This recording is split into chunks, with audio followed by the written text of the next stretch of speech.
안녕하세요, 여러분. 31년간 이비인후과 전문의로 일해온 강민수입니다. 오늘 아침 진료실 문을 열자마자 65세 박영희 환자분께서 들어오셨습니다. 선생님, 저 정말 미치겠어요. 밤새 코 막혀서 한숨도 못 잤어요. 입으로 숨 쉬느라 목은 따갑고 아침에 일어나면 머리는 무겁고 이게 20년째예요. 이제는 너무 지쳤어요. 눈가에 눈물을 글썽이시며 하소연하시는 모습을 보며 제 가슴이 먹먹해졌습니다. 여러분 중에도 이런 고통을 겪고 계신 분들이 많으실 겁니다. 아침에 일어나면 코가 꽉 막혀 있고 연신 재채기가 나오고 콧물이 목 뒤로 넘어가 기침이 멈추지 않는 그런 날들 말이죠. 비염은 평생 가는 병이다. 완치는 불가능하다. 이런 말들 때문에 치료를 포기하신 분들도 계실 겁니다. 하지만 제가 오늘 확실하게 말씀드리겠습니다. 비염 충분히 관리할 수 있습니다. 완치라는 표현보다는 안정적인 관리가 더 정확한 표현이지만 제대로 관리만 하면 일상생활에 전혀 지장 없이 편안하게 사실 수 있습니다.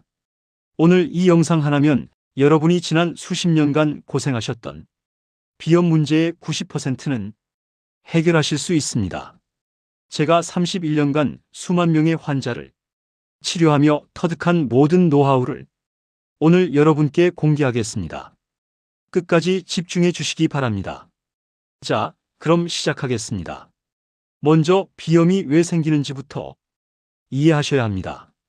많은 분들이 나는 왜 이렇게 코가 약할까? 나만 이렇게 힘든 걸까? 하고 자책하십니다. 절대 여러분 잘못이 아닙니다. 비염은 우리 몸의 면역 시스템이 과민 반응을 일으키는 것입니다.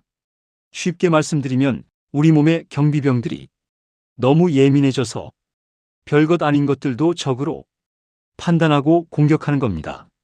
먼지, 진드기, 꽃가루 같은 것들은 사실 위험한 물질이 아닙니다. 하지만 우리 몸이 이것들을 위험하다고 판단하면 재채기와 콧물로 밖으로 내보내려고 하는 거죠. 그런데 여기서 가장 중요한 범인이 있습니다. 바로 진먼지 진드기입니다. 제가 31년간 진료하면서 확인한 바로는 알레르기 비염 환자의 약 80% 이상이 진먼지 진드기에 반응을 보입니다. 선생님, 진드기요? 우리 집은 깨끗한데요? 이렇게 말씀하시는 분들이 많습니다.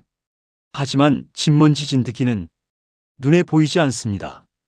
크기가 0.3mm 정도로 현미경으로나 볼 수 있는 아주 작은 생물입니다.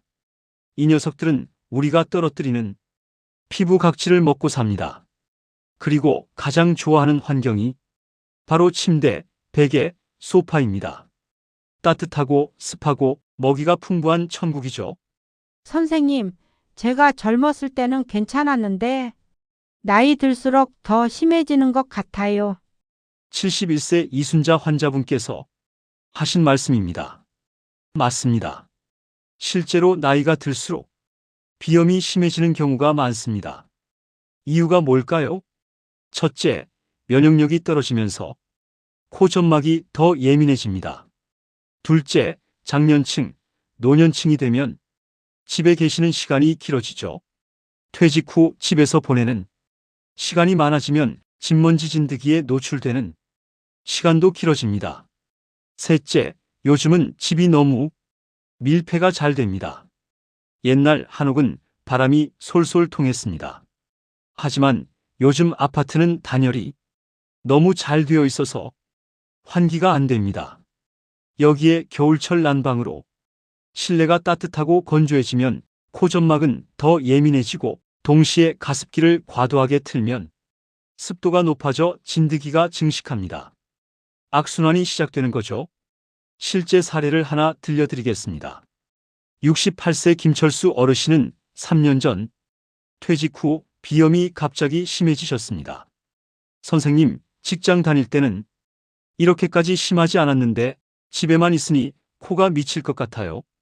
제가 생활 환경을 자세히 여쭤보니 퇴직 후 거실 소파에서 TV 보는 시간이 하루 56시간이었습니다.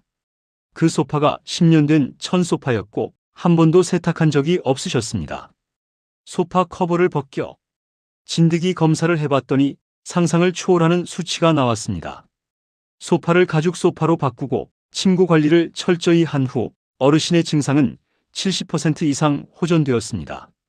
자, 이제 본격적으로 진먼지 진드기를 잡는 방법을 알려드리겠습니다. 여기서부터가 정말 중요합니다. 메모 준비하세요. 이불, 베개 커버, 시트는 주일에 최소 한 번은 세탁하셔야 합니다. 그런데 여기서 핵심은 온도입니다. 진먼지 진드기는 55도 이상의 뜨거운 물에서 죽습니다. 찬물이나 미지근한 물로 빨면 소용없습니다. 선생님, 세제는 뭘 써야 하나요? 세제는 사실 중요하지 않습니다. 진드기를 죽이는 건 온도입니다. 세제 없이 뜨거운 물로만 빨아도 충분합니다. 오히려 향이 강한 세제나 섬유 유연제는 코를 자극할 수 있으니 피하시는 게 좋습니다. 빨래 후에는 빨리 말리는 것이 중요합니다. 습한 상태로 오래 두면 진드기가 다시 번식할 수 있습니다. 햇볕에 말리거나 건조기를 사용하시면 더욱 좋습니다. 두 번째, 베개 선택입니다. 선생님, 베개는 뭐가 좋나요? 흔히 메밀 베개, 라텍스 베개 등 여러 종류가 있습니다. 제 경험상 메모리폼 베개가 가장 좋습니다. 일반 솜베개나 깃털 베개는 진드기가 서식하기 아주 좋은 환경입니다. 메모리폼은 밀도가 높아서 진드기가 들어가 살기 어렵습니다. 그리고 베개 커버는 일주일에 한 번, 베개 자체는 3개월에 한 번 정도 햇볕에 말리거나 세탁하세요. 메모리폼 베개는 물세탁이 안 되는 제품이 많으니 햇볕에 말리고 진공 청소기로 표면을 빨아주시면 됩니다. 세 번째, 매트리스 관리입니다. 매트리스, 이게 정말 문제입니다. 매트리스는 세탁할 수 없죠. 그런데 우리가 매일 8시간씩 여기서 잡니다. 땀도 흘리고 피부 각질도 떨어집니다. 진드기들에게는 최고의 서식지입니다.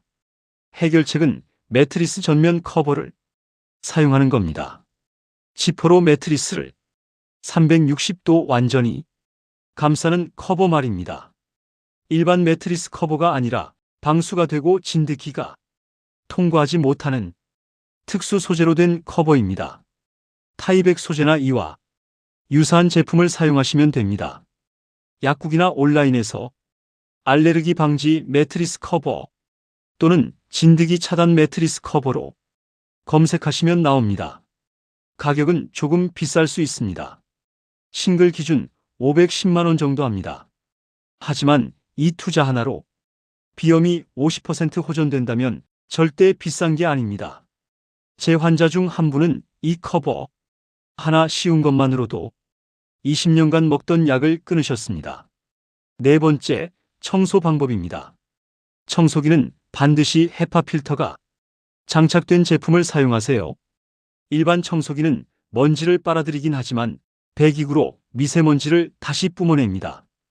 헤파 필터는 0.3 마이크로미터 크기의 입자까지 99.97% 걸러냅니다. 그런데 여기서 중요한 것, 필터 관리입니다. 필터를 교체하거나 세척하지 않으면 청소기는 오히려 먼지 발생기가 됩니다. 제품 설명서에 나온 주기대로 꼭 관리하세요. 공기청정기도 마찬가지입니다. 공기청정기 필터를 1년 넘게 안 바꾸시는 분들 많은데 그럼 효과가 거의 없습니다. 필터가 먼지로 막혀 있으면 공기청정 능력이 떨어질 뿐 아니라 오히려 곰팡이가 번식할 수도 있습니다. 다섯 번째, 환기입니다. 아무리 청소를 잘해도 환기를 안 하면 소용없습니다. 하루 두세 번, 각 10분씩 창문을 활짝 열어 환기하세요. 선생님, 미세먼지 심한 날도요? 미세먼지 매우 나쁨 수준이 아니라면 환기하는 게 낫습니다. 집안의 진드기, 곰팡이, 이산화탄소가 밖의 미세먼지보다 더 해로울 수 있습니다. 미세먼지가 정말 심한 날은 환기 시간을 5분으로 줄이되 환기 후 공기청정기를 돌리시면 됩니다. 겨울만 되면 꼭 받는 질문이 있습니다. 선생님, 코가 건조해서 가습기 틀어야 할 것 같은데 가습기 틀면 진드기가 늘어난다고 하던데요. 정답은 적정 습도 유지입니다. 너무 건조해도 문제, 너무 습해도 문제입니다. 겨울철 난방으로 실내 습도가 30% 이하로 떨어지면 코 점막이 건조해져 따갑고 코피가 날 수 있습니다. 이럴 때는 가습기가 도움이 됩니다. 하지만 습도를 60% 이상으로 올리면 진먼지 진드기와 곰팡이가 증식하기 시작합니다. 적정 실내 습도는 40에서 50%입니다. 습도계를 하나 구입하셔서 수시로 체크하세요. 요즘은 다이소에서 1,000원짜리 습도계도 있습니다. 그리고 가습기 사용할 때 주의사항이 있습니다. 첫째, 깨끗한 물을 사용하세요. 수돗물보다는 정수된 물이 좋습니다. 둘째, 매일 물을 갈아주고 최소 3일에 한 번은 가습기 내부를 세척하세요. 셋째, 밤새 틀어놓지 마세요. 습도가 너무 올라갑니다. 넷째, 침대나 소파 가까이 두지 마세요. 습기가 집중되면 진드기가 증식합니다. 제 환자 중 한 분은 가습기를 침대 바로 옆에 두고 밤새 틀어놓으셨는데 비염이 오히려 악화되셨습니다. 가습기 위치를 거실 한가운데로 옮기고 2~3시간만 사용하도록 바꾼 후 증상이 호전되었습니다. 핵심은 적정 습도 유지입니다. 가습기보다 더 중요한 건 침구 관리, 매트리스 커버, 환기, 청소입니다.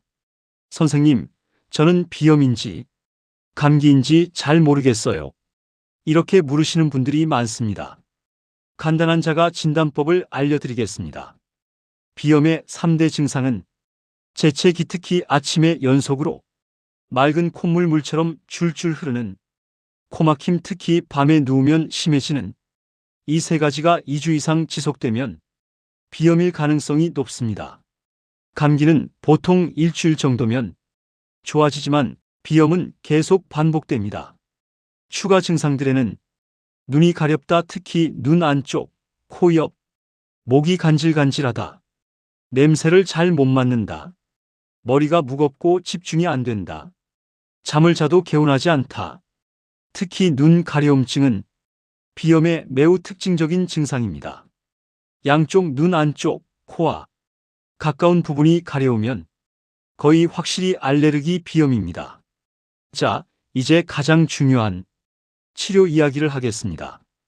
비염 치료에서 가장 효과적인 약은 단연코 비강용 스테로이드 스프레이입니다. 스테로이드요? 그거 무서운 약 아닌가요? 이게 가장 큰 오해입니다. 많은 분들이 스테로이드라는 단어만 들어도 겁을 내십니다. 하지만 비강 스프레이, 스테로이드는 먹는 스테로이드와 완전히 다릅니다. 비강 스테로이드의 특징은 첫째, 국소적으로만 작용합니다. 코 안에만 뿌리는 거라 전신으로 흡수되는 양은 극히 적습니다. 둘째, 장기 사용해도 안전합니다. 수년간 사용해도 부작용이 거의 없습니다. 셋째, 효과가 가장 뛰어납니다. 항히스타민제보다 훨씬 효과적입니다. 넷째, 중독성이 없습니다. 끊어도 반동 현상이 없습니다. 제 환자 중 72세 할머니는 20년간 매일 비강 스테로이드를 사용하고 계십니다. 정기 검진에서도 코 점막은 아주 건강합니다. 주의할 점은 약국에서 파는 코 스프레이와는 다릅니다. 약국에서 처방전 없이 살 수 있는 코 스프레이는 대부분 혈관 수축제입니다. 상품명으로는 오트리빈, 나잘 스프레이 등이 있습니다. 이 약들은 뿌리면 즉시 코가 뻥 뚫립니다. 너무 시원합니다. 하지만 이 약은 절대 일주일 이상 사용하면 안 됩니다. 왜냐하면 약물성 비염이 생기기 때문입니다. 혈관 수축제를 오래 쓰면 코 점막이 약에 의존하게 됩니다. 약을 끊으면 코가 더 막히고 더 뿌리고 더 막히는 악순환이 시작됩니다. 저는 이런 환자분들을 정말 많이 봤습니다. 5년, 10년씩 혈관 수축제를 끊지 못하는 분들이 계십니다. 끊으려면 정말 힘듭니다. 금연보다 어렵다고들 하십니다. 절대 약국 코 스프레이는 일주일 이상 쓰지 마세요. 감기 걸렸을 때 급할 때만 23일, 최대 일주일까지만 사용하세요. 반면 처방받은 비강 스테로이드는 매일 사용해도 안전합니다. 대표적인 제품으로는 나조넥스, 아바미스, 플루티폼 등이 있습니다. 비강 스테로이드 올바른 사용법.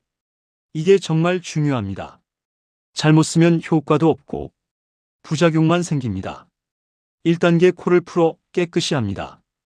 약을 뿌리기 전에 코를 가볍게 풀어 콧물을 제거하세요. 2단계 고개를 약간 숙입니다. 고개를 뒤로 젖히면 안 됩니다. 약이 목으로 넘어갑니다. 고개를 약간 앞으로 숙이세요. 3단계 노즐 방향이 중요합니다. 여기가 핵심입니다. 오른손으로 왼쪽 콧구멍에 뿌릴 때 노즐은 왼쪽 눈 방향을 향하게 하세요. 왼손으로 오른쪽 콧구멍에 뿌릴 때 노즐은 오른쪽 눈 방향을 향하게 하세요. 쉽게 말하면 비자 방향입니다. 바깥쪽을 향하게 하는 겁니다. 절대 코 가운데 벽을 향해 뿌리면 안 됩니다. 가운데 벽은 혈관이 많아서 자극받으면 코피가 납니다. 4단계 부드럽게 흡입하면서 뿌립니다. 뿌릴 때 가볍게 숨을 들이마시세요. 너무 세게 들이마시면 목으로 넘어갑니다. 5단계 뿌린 후 고개를 앞으로 숙인 채 10초 정도 있습니다. 약이 코 안에 잘 퍼지도록 합니다. 6단계 코를 풀거나 코를 건드리지 않습니다. 최소 10분 정도는 코를 건드리지 마세요.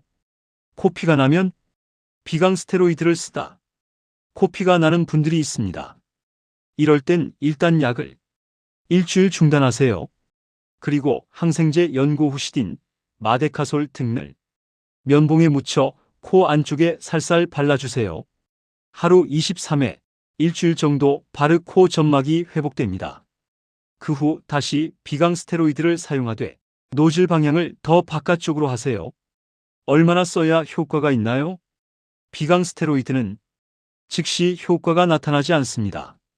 보통 23일 후부터 조금씩 좋아지기 시작하고 2에서 3주 후에 최대 효과가 나타납니다.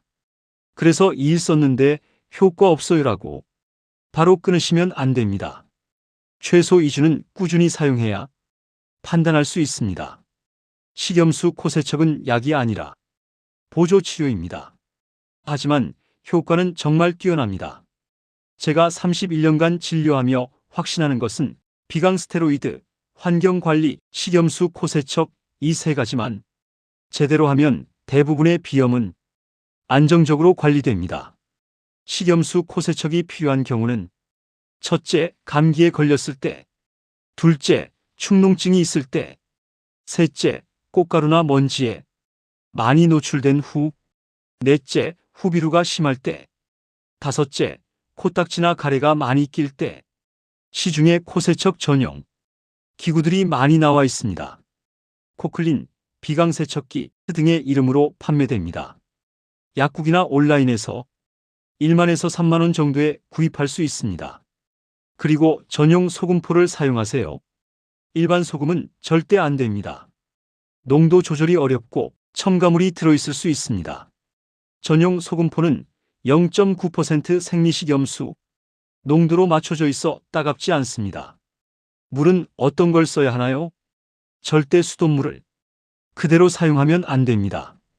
수돗물에는 염소와 미생물이 있을 수 있습니다. 안전한 물은 정수된 물, 생수, 끓여서 식힌 물 미지근하게. 온도는 미지근한 정도가 가장 좋습니다. 체온과 비슷한 정도요. 너무 차가우면 따갑고 너무 뜨거우면 점막이 손상될 수 있습니다. 식염수 코세척 방법은 세면대 앞에 서서 코세척 기구에 미지근한 물 약 200에서 250ml를 넣고 소금포 하나를 녹입니다. 뚜껑을 닫고 잘 흔들어 소금이 완전히 녹았는지 확인하세요. 허리를 90도로 숙여 세면대를 향합니다. 입은 벌립니다. 입으로 숨을 쉬어야 하기 때문입니다. 노즐을 한쪽 콧구멍에 밀착시킵니다. 용기를 천천히 눌러 식염수가 들어가게 합니다. 그러면 반대쪽 콧구멍이나 입으로 물이 나옵니다. 이때 절대 숨을 들이마시면 안 됩니다. 물이 폐로 들어갈 수 있습니다. 입으로 아 소리를 내면서 하면 도움이 됩니다. 한쪽에 절반 정도 사용했으면 반대쪽도 똑같이 합니다. 세척이 끝나면 고개를 여러 방향으로 기울이면서 코를 가볍게 풉니다. 세게 풀면 귀에 무리가 갈 수 있으니 부드럽게 풀어주세요. 그리고 고개를 앞뒤좌우로 움직이면서 아이 소리를 냅니다. 이렇게 하면 부비동에 남아있던 물이 다 빠져나옵니다. 휴지로 코를 가볍게 닦고 끝입니다. 주의사항은 하루 1에서 2회면 충분합니다. 너무 자주 하면 코 점막이 손상될 수 있습니다. 귀에 문제가 있거나 중이염이 있으면 의사와 상담 후 하세요. 세척 후 바로 밖에 나가면 찬 공기에 자극받을 수 있으니 10분 정도는 실내에 계세요. 코세척 기구는 사용 후 깨끗이 씻어 건조시키세요. 세균이 번식할 수 있습니다. 그렇다면 항생제 연고 언제 써야 할까요? 선생님, 코 안이 따끔거리고 딱지가 자꾸 생겨요. 이런 분들이 계십니다. 특히 건조한 겨울철에 많습니다. 이럴 때는 국소항생제 연고가 도움이 됩니다. 후시딘, 마데카솔 같은 항생제 연고를 면봉에 살짝 묻혀 코 안쪽에 얇게 펴 발라주세요. 하루 2에서 3회, 3에서 5일 정도 사용하시면 됩니다. 주의할 점은 손가락으로 바르지 마세요. 손톱에 세균이 있을 수 있고 코 점막을 긁어 상처를 낼 수 있습니다. 반드시 면봉을 사용하세요. 그리고 코를 파는 습관은 반드시 고치셔야 합니다. 코를 파면 점막이 손상되고 상처가 생기고 딱지가 생기고 가려워서 또 파는 악순환이 반복됩니다. 손톱이 길면 더 위험합니다. 손톱을 짧게 유지하세요. 저는 환자분들께 코는 휴지로만 닦으세요. 손가락은 코에 넣지 마세요라고 강조합니다. 항히스타민제 꼭 먹어야 하나요? 선생님, 약국에서 비염약 먹으라고 주던데요. 약국에서 주는 비염약은 대부분 항히스타민제입니다. 치르텍, 알레그라, 클라리틴 같은 약들이죠. 이 약들은 재채기, 콧물, 가려움증을 줄여줍니다. 급할 때 증상 완화에 도움이 됩니다. 하지만 비강 스테로이드보다는 효과가 떨어집니다. 연구 결과를 보면 비강 스테로이드가 항히스타민제보다 약 30% 더 효과적입니다. 그리고 항히스타민제는 부작용이 있을 수 있습니다. 1세대 항히스타민제는 졸음이 올 수 있습니다. 운전하시거나 기계 다루시는 분들은 조심해야 합니다. 2세대 항히스타민제 지르텍, 알레그라 등은 졸음이 덜하지만 일부 분들은 여전히 졸립니다. 그리고 항히스타민제를 오래 드시면 입이 마르고 변비가 생길 수 있습니다. 특히 어르신들은 이미 침분비가 적은데 항히스타민제가 더 줄일 수 있습니다. 제 권장사항은 비강 스테로이드를 매일 사용하고 증상이 심할 때만 항히스타민제를 추가로 복용하세요. 매일 항히스타민제를 먹기보다는 필요할 때만 먹는 것이 좋습니다. 이제 갈 때까지 가신 분들은 선생님, 약으로 안 되면 수술해야 하나요? 비염 수술에 대해 많이 물어보십니다. 비염 수술의 종류에는 합의갑계 축소술이라고 코 안의 살을 줄이는 수술과 비중격 교정술, 휘어진 콧뼈를 바로잡는 수술. 이 수술들은 구조적인 문제를 해결하는 수술입니다. 알레르기 자체를 치료하는 건 아닙니다.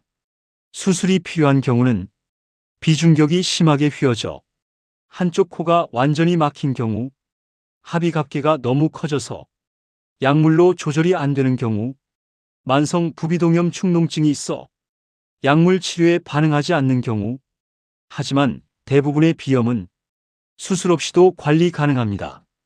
제 경험상 비염 환자의 약 90%는 약물 치료와 환경 관리로 충분히 조절됩니다. 수술은 마지막 선택지입니다. 그리고 수술을 해도 알레르기 체질 자체가 바뀌는 건 아니기 때문에 수술 후에도 환경 관리와 약물 치료는 계속 필요합니다. 선생님, 알레르기 주사 맞으면 완치된다던데요? 면역 치료라는 게 있습니다. 알레르기를 일으키는 물질을 아주 소량씩 주사로 맞거나 혀 밑에 떨어뜨려 우리 몸이 서서히 적응하게 만드는 치료법입니다. 효과는 있습니다. 연구 결과 약 6070%의 환자에게서 증상 개선이 있었습니다. 하지만 단점도 있습니다. 첫째, 시간이 오래 걸립니다. 최소 3에서 5년은 해야 합니다. 둘째, 비용이 비쌉니다. 건강보험이 적용되지만 수년간 하면 부담이 됩니다. 셋째, 모든 사람에게 효과가 있는 건 아닙니다. 30에서 40%는 효과가 없거나 미미합니다. 넷째, 정기적으로 병원에 와야 합니다. 주 1회 또는 월 1회 방문이 필요합니다. 제 생각에는 면역 치료는 다음과 같은 분들에게 적합합니다. 젊은 환자, 약물 치료로 조절이 안 되는 심한 비염, 천식이 동반된 경우, 알레르기가 하나 또는 두 가지로 명확한 경우, 70대 이상 어르신들에게는 권하지 않습니다. 시간도 오래 걸리고 효과를 보기까지 수년이 걸리기 때문입니다. 차라리 비강 스테로이드와 환경 관리에 집중하시는 게 더 현실적입니다. 선생님, 먹으면 안 되는 음식이 있나요? 식습관과 비염의 관계를 물어보시는 분들이 많습니다. 일반적으로 피해야 할 음식은 없습니다. 하지만 일부 분들은 특정 음식에 교차 반응을 보일 수 있습니다. 예를 들어 꽃가루 알레르기가 있는 분이 특정 과일사과, 복숭아 등을 먹으면 입이나 목이 가려울 수 있습니다. 이를 구강 알레르기 증후군이라고 합니다. 만약 특정 음식을 먹었을 때 증상이 악화된다면 피하시면 됩니다.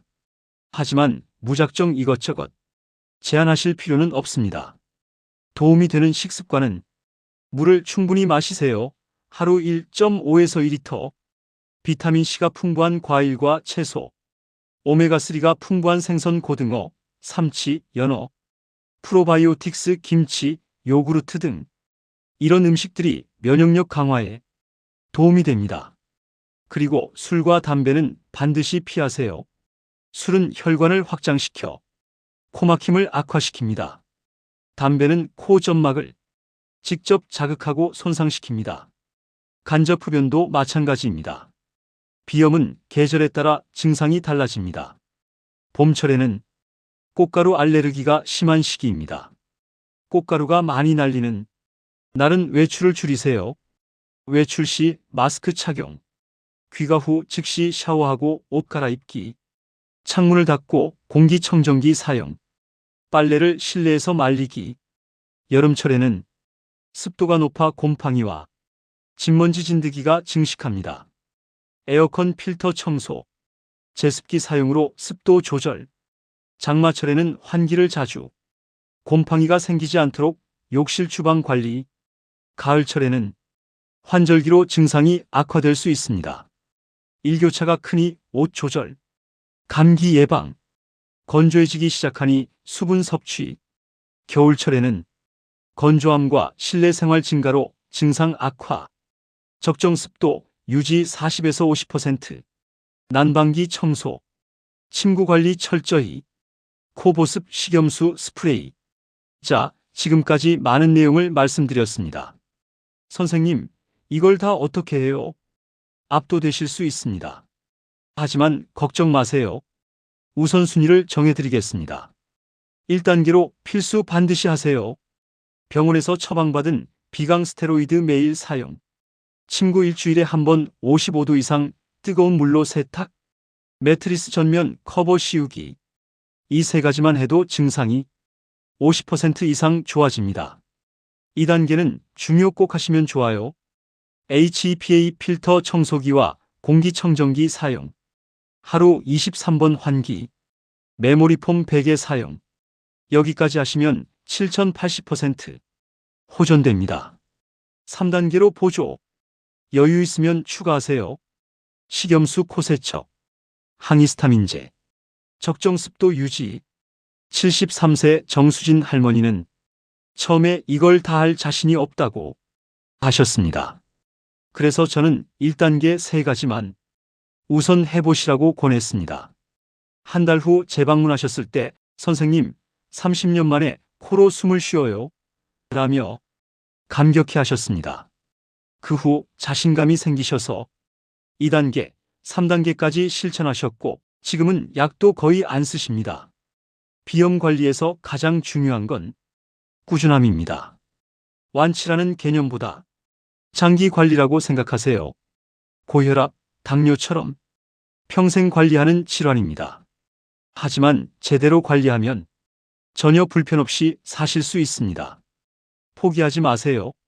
30년을 이렇게 살았는데 이제 와서 이렇게 생각하지 마세요. 지금이라도 시작하시면 남은 인생이 달라집니다. 일주일간 약을 빠뜨리지 않고 사용했다면 스스로를 칭찬하세요. 친구를 세탁했다면 기뻐하세요. 작은 성공들이 모여 큰 변화를 만듭니다. 혼자 하기 어려우면 가족에게 도움을 청하세요. 침구 세탁 좀 도와줘. 공기청정기 필터 좀 갈아줘. 부끄러운 일이 아닙니다. 3개월에 한 번 또는 6개월에 한 번 정도는 병원에 오셔서 점검 받으세요.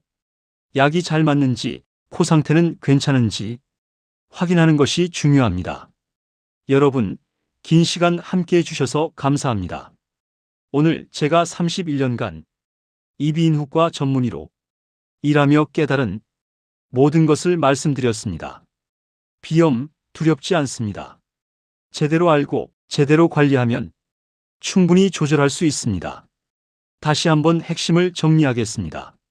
오늘 이 영상이 도움이 되셨다면 같은 고통을 겪고 계신 주변 분들과 공유해 주세요. 댓글로 실천할게요. 남겨주세요. 듣고 끝내는 것보다 실천이 중요합니다. 구독과 좋아요는 저에게 큰 힘이 됩니다. 여러분의 건강한 호흡을 응원하는 이비인후과 전문의 강민수였습니다. 오늘도 건강하시고 코로 편안하게 숨 쉬시는 하루 되세요.